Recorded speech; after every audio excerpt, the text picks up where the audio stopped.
오늘 말씀의 제목은 두 개의 이름이라는 제목입니다. 가톨릭 천주교 신자들에게는 두 개의 이름이 있다고 하지요. 하나는 태어날 때부터 부모님께서 지어주신 이름이고, 다른 하나는 세례를 받을 때에 자신이 심사숙고해서 결정한 세례명을 가지고 평생을 살아가는 것이 그 두 번째 이름입니다. 그래서 성당에서는 본인의 이름 대신에 세례명으로 불려지기도 합니다. 그들이 세례명을 짓고 사용하는 이유는 다음과 같다라고 합니다.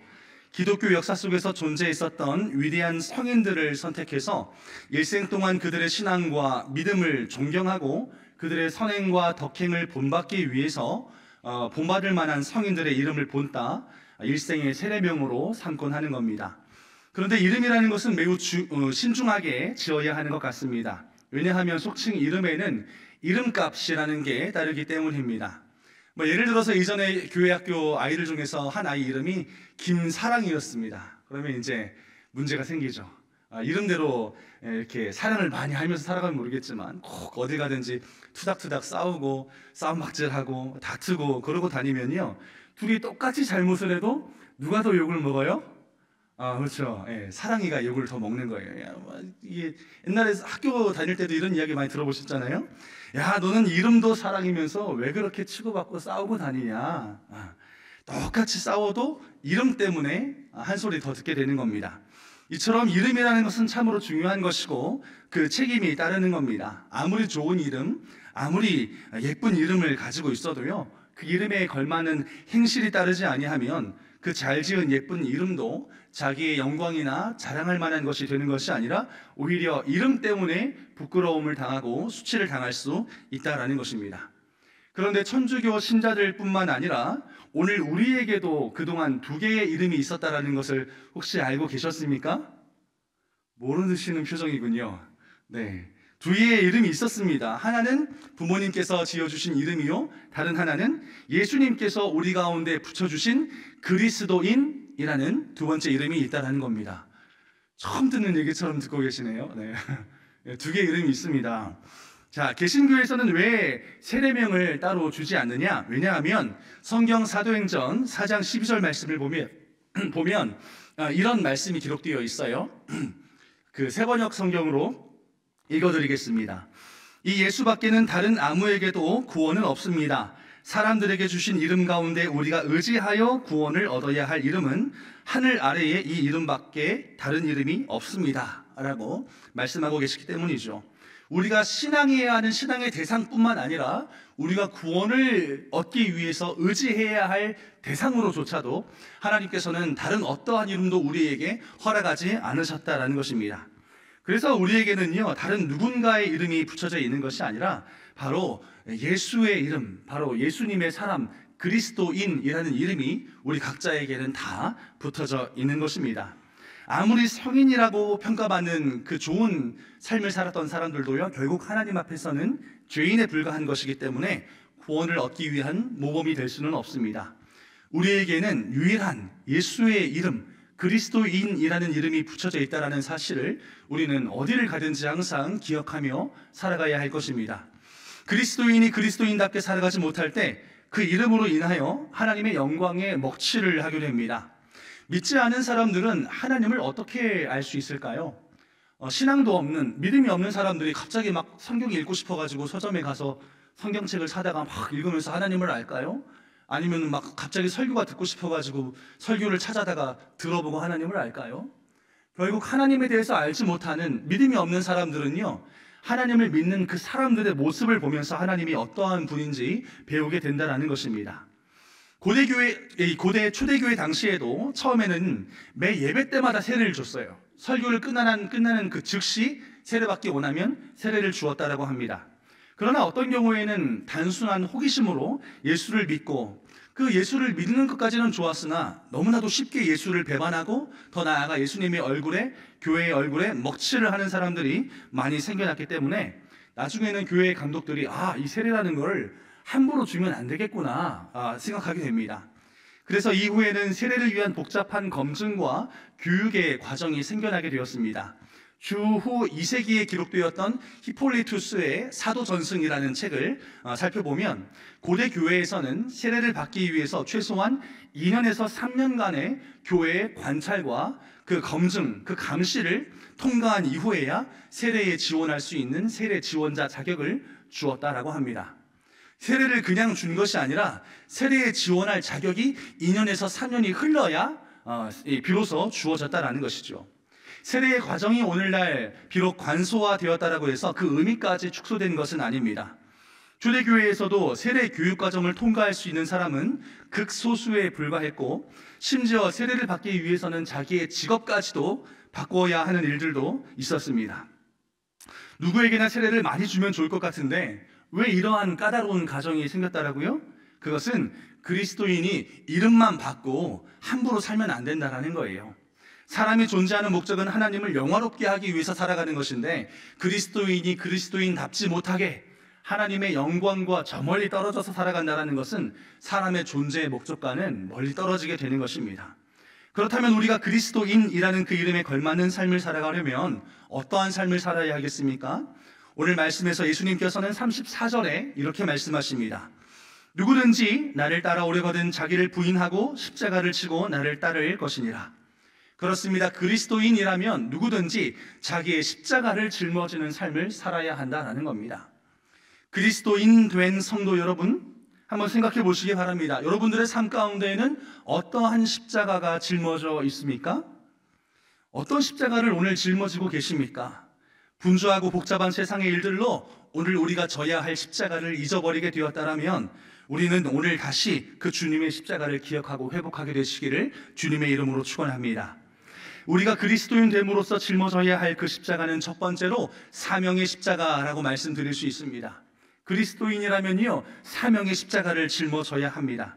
이것에는 예외가 없습니다. 어린 아이이든지 노인이든지 건강한 사람이든지 병든 사람이든지 모든 그리스도인에게는 그리스도인이라면 사명의 십자가가 있어야 한다는 것입니다. 작년에도 여러 가정들을 신방하면서 연세가 많은 성도님 가정을 신방했던 적이 있었습니다. 그런데 이 질병으로 인해서 병상에서 누워서 생활하시는 연세 많은 성도님께서 하시는 말씀이, 나는 나이도 많고 몸도 약해서 이제 하나님을 위해서 할 수 있는 일이 아무것도 없는데 나중에 천국 간다라고 하니 참 부끄럽고 하나님 뵐 낯이 없다라고 말씀하시는 거예요. 그래서 이런 말씀을 드렸습니다. 성도님, 그런 말씀하지 마십시오. 성도님께서 병상에서도 교회와 하나님을 위해서 할 수 있는 위대한 사명들이 있는데 그것은 바로 기도의 사명입니다 라고 말씀드렸습니다. 그렇습니다. 어떤 상황 속에서도 우리를 구원하신 그 주를 위해 할 수 있는 일들을 우리가 찾아보자라면 얼마든지 감당할 수 있는 일들이 있습니다. 몸이 아파서 기도라도 하는 것이 아니라 몸이 아파도 기도씩이나 할 수 있습니다. 꼭 남들이 보기에 크고 남들이 인정할 만한 일들을 해야 위대한 사명이 되어지는 것이 아니라 우리의 모든 일상 가운데 어떻게 하면 나의 삶을 통하여 나에게 주신 은혜를 통하여 하나님께 영광 돌릴 수 있는 삶을 살아갈 것인가 고민할 때에 성령께서 그것을 깨닫게 하시고 이루게 하시더라라는 것입니다. 혹시 페니 크로스비라는 사람의 이름을 들어본 적이 있으십니까? 이 여성은 미국에서 1820년도에 태어난 지 8주 만에 시력을 완전히 잃어버리게 된 시각장애인 여성이었습니다. 오늘날에도 시각장애인들이 할 수 있는 일들이 많지 않은데 1800년 당시에 장애인에 대한 인권이 어디 있어요? 장애인에 대한 복지가 어디 있습니까? 여성에 대한 인권이 어디 있겠어요? 여성으로서의 시각장애인이 사회에서 어떤 일들을 할 수 있었겠습니까? 그러나 평생 앞을 보지 못했던 그 여성도 자기의 삶을 하나님의 영광을 위하여 드리고자 했을 때에 하나님께서 쓰실 것이 있더라라는 겁니다. 우리가 잘 알고 있는 찬송가 주의 음성을 내가 들으니 예수로 나의 구주 삼고 나의 영원하신 기업이라는 찬송가 아십니까? 우리가 너무나 잘 알고 있는 찬송가들, 페니 크로스비가 작사한 찬송의 시입니다. 이 외에도 그녀는 평생에 8,000곡에 달하는 찬송시를 지어 하나님께 올려드렸다라고 합니다. 우리는 두 눈이 잘 보이는데도요, 하나님에 대해서 몇 글자 적어보라고 하면은요, 뭘 써야 될지 막막하기만 한데 평생 앞을 보지 못했던 그 여인은요, 하나님에 대해서 써도 끝이 없이 8,000여 곡의 찬송시를 지어 올릴 수 있었다라는 것이죠. 때때로 마귀는 우리의 능력 없음을 참소합니다. 너는 건강하지도 않고 너는 학벌도 없고 너는 재물도 없으니 남들만큼 할 수 있는 일들이 없다라고 하는 것입니다. 할 수 있는 것들을 생각나게 하는 것이 아니라 자꾸만 할 수 없는 것들을 먼저 생각하게 합니다. 좌절하게 하고 사명을 포기하게 만듭니다. 그러나 그럴 때마다 우리는 우리 자신을 부인해야 합니다. 오늘 예수님께서도 말씀하셨습니다. 너희는 자기를 부인하고 십자가를 지고 나를 따라야 한다라는 것입니다. 여기서 말하는 부인하고라는 표현은 원어적으로 혐의를 부인하다라는 뜻을 가지고 있습니다. 이 범죄 혐의로 뉴스에서 이 인터뷰를 하는 정치인들이 기자 앞에서 뭐라고 말합니까? 한 사람도 자기 죄를 인정하는 사람이 없어요. 혐의를 부인합니다. 자기 과거에 했던 일들을 부정합니다. 절대 하지 않았다라는 거예요. 그 사람은 내가 아니다라는 겁니다.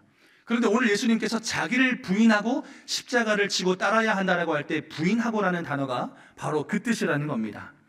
마귀가 우리에게 와서 우리의 죄의식과 우리의 할 수 없음을 참소하고 공격한다 할지라도 그럼에도 나는 하나님의 자녀야. 하나님께서 나를 쓰시면 나를 통하여서도 하나님께서는 영광을 받으셔라는 나 자신의 약하고 보잘것없는 것들을 부인하는 마음이 그 고백이 있어야 한다는 것입니다. 우리 모든 성도 여러분, 사명의 십자가를 회복하시기 바랍니다. 어떠한 할 수 없는 환경과 여건들이 있다 할지라도 자기를 부인하고서 예수님께서 말씀하신 사명의 십자가를 감당할 수 있는 모든 성도님들이 되어주시기를 주님의 이름으로 축원합니다. 두 번째로 그리스도인은요, 고난의 십자가를 짊어져야 한다는 거예요. 예수님께서는 요한복음 15장 19절 말씀에 이렇게 말씀하셨습니다. 너희가 세상에 속하였으면 세상이 자기의 것을 사랑할 것이나 너희는 세상에 속한 자가 아니요 도리어 내가 너희를 택하였기 때문에 세상이 너희를 미워하느니라. 세상에 속한 사람은요, 세상 사람들이 좋아합니다. 죄라는 것은요, 전염성이 있어서 나 혼자 죄 짓는 것이 아니라요, 같이 죄 지어야 돼요. 보통 담배 피러 나가시는 남성분들도 혼자 가면 재미없지 않습니까? 꼭 누구를 데려가야 돼요. 술자리를 갈 때에도 나 혼자 마시면 재미가 없다고들 얘기를 하더라고요. 저는 모르겠습니다만 그렇게 이야기하더라고요. 혼자 하지 않아요. 늘 나와 같이 되라, 나와 함께 어울려라 라고 우리에게 요구합니다. 그러나 세상에 속하지 않고 그리스도께 속한 사람은요, 세상이 미워한다는 거예요. 저가 무슨 별것이라고 저렇게 유세를 떨어 우리를 미워한다는 것이죠. 우리가 그리스도인으로서 잘 살고 있다는 증거는요, 세상으로부터 오는 즐거움을 절제하는 것입니다. 다스리는 겁니다. 믿음으로 말미암아 겪는 불편과 고통을 우리가 참고 있다면 그것은 신앙생활을 아주 잘하고 있다는 것입니다. 이 잔 안에 들어있는 액체가요, 물인지 기름인지 냄새를 맡지 않고서도 구분할 수 있는 방법이 있습니다. 그것은 기름에 넣었을 때 잘 섞이면요, 기름이에요. 근데 물에 넣었을 때 섞이지 않고 층해지면은 그것은 기름인 것이죠. 섞이나 섞이지 않느냐를 보면 그 액체가 무엇인지 정체를 알 수가 있습니다. 그런데 그리스도인도 마찬가지라는 거예요. 세상을 살아갈 때 세상 가운데 녹아져서 어떠한 미움도 받지 않고 어떠한 불편도 감수하지 않고 어떠한 박해도 당하지 않고 너무나도 즐겁게 평안하게만 살고 있다면 그 사람은 과연 내가 하나님 앞에서 말씀을 지키기 위해서 씨름하고 있는가, 고집을 부리고 있는가 살펴보아야 할 일이라는 것입니다.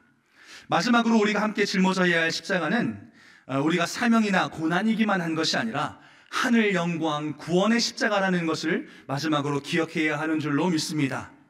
우리가 짊어져야 하는 십자가가 꼭 하나님께서 이거 해라 저거 해라 불러다가 시키시고 일하고 땀 흘리고 고생해야 하는 그런 십자가이기만 하다면, 매 맞고 박해당하고 고난을 짊어져야 하는 고난의 십자가이기만 하다면 우리는 참으로 불행한 인생일 것입니다.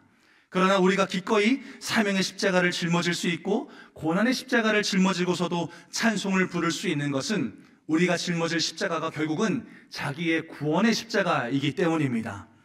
오늘 우리의 모든 삶의 자리 가운데에 구원의 십자가가 선명하게 새겨져 있어야 합니다. 매일매일을 살아갈 때 나같이 벌레 같고 나같이 쓸데없는 이 사람도 하나님께서 아들 삼아주시고 딸 삼아주시고 양자 삼아주셔서 나를 구원하여 주셨다라는 그 감격스러운 그 사실을 잃어버리지 않을 수 있다면 오늘 우리는 세상으로부터 오는 어떠한 불편과 아픔과 고통도 그 수모도 기꺼이 감당할 수 있게 되어질 것입니다. 초대교회 스데반 집사가 돌에 맞아 죽으면서도 그 얼굴이 천사의 얼굴과 같을 수 있었던 그 까닭은 과연 무엇입니까? 그는 돌에 맞아서 고난을 당하면서도 피를 흘리면서도 그는 자기의 눈앞에 있는 그 구원의 십자가를 믿음의 눈으로 선명하게 바라볼 수 있었기 때문입니다. 그렇기 때문에 고난 중에서도 죽음의 문턱에서도 그의 얼굴이 천사와 같을 수 있었던 것이지요. 말씀을 정리합니다. 우리는 자칭 그리스도인이 되어서는 안 됩니다. 사도행전 11장 26절은 그리스도인이라는 그 이름이 어떤 의미를 가지는지 우리에게 이렇게 소개하고 있습니다. 만남의 안디옥에 데리고 와서 둘이 교회에 1년간 모여 있어 큰 무리를 가르쳤고 제자들이 안디옥에서 비로소 그리스도인이라 일컬음을 받게 되었더라. 그리스도인이라 뭘 받게 되었다라고요? 일컬음을 받게 되었다라는 겁니다. 그리스도인이 되었다라는 것은요, 나 혼자만 추억으로 간직해야 될 일이 아니에요. 나 혼자만 기억하고 나 혼자만 결단하는 것이 아니라 그리스도인이 되었으면 그리스도인답게 살아가야 하는 것입니다. 그래서 어떻게 해야 된다고요? 그리스도인이라 일컬음을 받게 되어야 한다는 거예요. 주변에 내가 교회 다니는지 내가 신앙생활을 하는지 아무도 모르고 있다면요, 그거는 참 부끄러운 일입니다. 우리는 나 스스로가 자칭 그리스도인이라 주장하는 것이 아니라 사람들로 하여금 그리스도인이라 불려질 수 있는 삶을 살아야 합니다. 그러기 위해서는 주님의 사명의 십자가가 있어야 합니다. 사명이 없으면요, 그리스도인이 아니에요. 그리스도인이 신앙생활 잘한다고 하면서 주일 예배 나오지 않으면 이상합니까? 안 이상합니까? 헷갈리십니까? 이상하죠. 이상해요. 교회 다닌다는데 주일에 교회를 안 가면 이상한 거예요. 근데 그리스도인이 주일에 교회 안 가는 것보다 더 이상한 일은요, 그리스도인이면서 사명이 없다는 건 이해가 될 수 없는 일입니다. 꼭 사명을 가지시기 바랍니다. 성경을 보면 루디아와 같이 자기의 물질을 통해서 또 많은 것들을 위해서 쓰임받는 사람들도 있지만, 다비다라는 여인을 보면요, 또 자기의 바느질 솜씨를 통해서 가난한 사람들의 속옷을 지어주고, 비록 적은 일들이지만 그 일을 통해서 교회와 하나님을 위해 쓰임받는 일들을 우리가 보게 되어집니다. 사명의 십자가가 있어야 된다는 거예요. 또한 고난의 십자가를 짊어져야 합니다. 그러나 그 고난의 십자가를 짊어지면서 온갖 인상을 다 쓰면서 그 근심스러운 표정으로 십자가를 짊어지는 것이 아니라 기쁨으로, 즐거움으로 고난의 십자가를 짊어져야 하는 줄로 믿습니다. 왜냐하면 우리가 오늘 하는 고생은 무엇을 위한 거예요? 바로 구원의 십자가를 향한 일들이기 때문입니다. 그러므로 오늘 이 자리를 통해서 오늘 세례를 받는 분들은 나는 어떤 그리스도인으로 앞으로 살아갈 것인가 한번 고민해 보시기를 바라고, 이 자리에서 세례식을 함께 또 바라보며 함께 세례식의 증인으로서 서교될 모든 성도님들께서도 오늘 이 세례를 통하여 그리스도인이라는 이름을 얻은 우리가 과연 그 이름에 대한 이름값을 잘 감당하며 살아가고 있는지 스스로의 삶을 돌아보고 성찰할 수 있는 오늘의 이 복된 시간이 되어지시기를 주님의 이름으로 축원합니다.